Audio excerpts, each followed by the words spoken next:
All right, let's jump right into this explainer and unpack the absolute foundational checklist for making any contract legally valid.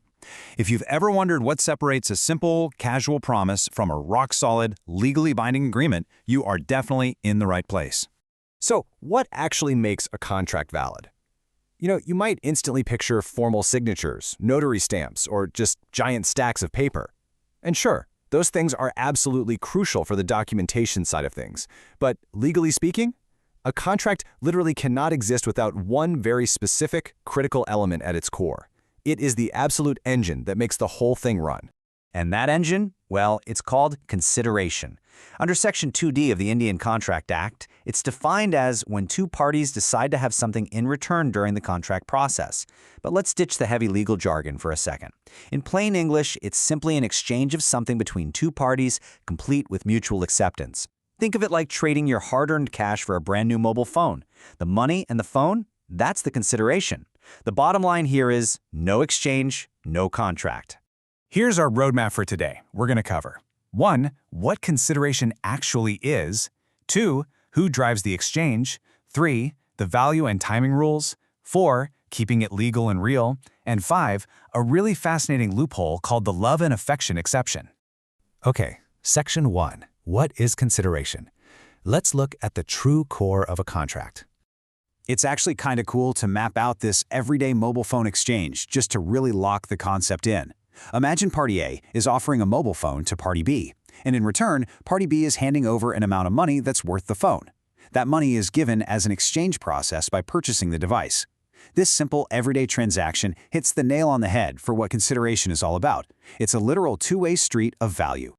Moving right along to Section 2, who drives the exchange? Let's see who actually sets the rules. This brings us to our first major rule, essential number 1. Consideration must move at the desire of the offerer. Okay, let's translate that clunky phrase. It simply means that the person making the initial pitch, the offerer, is the one who gets to call the shots and set the expectations. They initiate the whole deal. So, if I offer to sell you my laptop for $500, you have to meet my specific desire of $500 for the consideration to be valid. Makes sense, right? But here's where it gets a little interesting and flexible.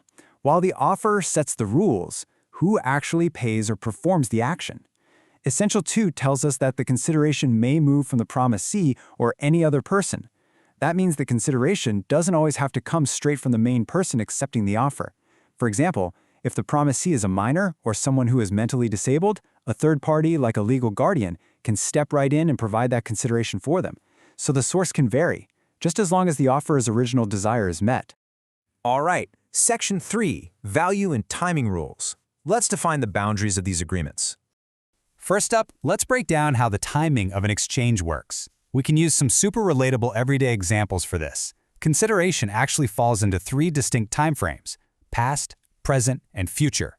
A future consideration? That's exactly like a prepaid mobile recharge. You pay your money upfront now for services the telecom company promises to give you later. Past consideration is the exact opposite, like a postpaid mobile bill. You use the data first, and the exchange of money happens after the fact. And present consideration is when the goods and the payment are swapped at the exact same time, like handing over cash for a coffee right over the counter. Now, here is a massive point to remember. Essential 4, consideration need not be adequate. This is a huge concept. It basically means a trade doesn't have to be perfectly fair in monetary value to be totally legally valid. Think about it. This happens all the time with second-hand electronics. Your 5-year-old laptop definitely isn't worth its original price tag. If you offer to sell it for way below market value and the buyer agrees, that quote-unquote inadequate amount is still a perfectly valid consideration.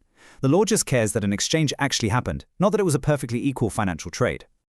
Next up is Essential 6. There must be an independent consideration to support each independent agreement. Let's clarify that. You basically cannot use a single bundled payment to cover 2 completely separate agreements. If you have 2 different contracts with someone, every single agreement demands its own distinct independent exchange. The legal boundaries have to be kept super clean and separate. No 2-for-1 deals here. On to Section 4, keeping it legal and real, meaning absolutely no impossible promises. Essential 5 draws a very firm line. The consideration must be entirely legal. This is completely non-negotiable. As part of the exchange, you simply cannot offer items that are prohibited or illegal in our nation. On top of that, absolutely no fraudulent acts can be used to fulfill the consideration. If the exchange involves stolen goods or deceptive practices, the contract is completely void. It literally does not exist in the eyes of the law. We also have Essential 7, which states the consideration has to be real and competent. Let's contrast two quick scenarios to see this in action. Scenario 1. Promising to find a hidden treasure by physically going out and searching for it. That takes actual time and physical effort, so it's realistic and totally valid. Scenario 2. Promising to find that same treasure using a magic trick. Well, that's literally impossible. Contract law deals in reality, so an impossible act simply isn't a valid consideration. And finally, Section 5, the love and affection exception. The one time when no exchange is actually okay. So how on earth can an agreement be valid without an exchange? Well, if an agreement is made out of natural love and affection, it can completely bypass the standard rule, but only if it strictly follows specific legal steps. Step 1, you can't just say it out loud, it has to be a formal, written document. Step 2, it has to be officially registered with the authorities. And Step 3, the parties involved must be the nearest of people, which means close family or blood relations. You definitely can't try and use this exception with a random business partner. To really bring this loophole to life, picture a scenario straight from the legal notes. Imagine an older brother steps up to help his younger brother out of a massive financial crisis. He does this entirely out of natural love and affection. Now, even though there's absolutely zero consideration coming back from the younger brother, no money, no goods, no services, that contract remains 100% valid because they are blood relations, and assuming they get it all properly registered in a written document, the law actually recognizes that familial bond as a valid substitute for a traditional business exchange. So as we wrap up this explainer today, I want to leave you with something to really chew on. If strict consideration, that mutual exchange of value, is the main engine that keeps a normal business contract running smoothly and fairly, how might this natural love and affection exception complicate things in a modern family business?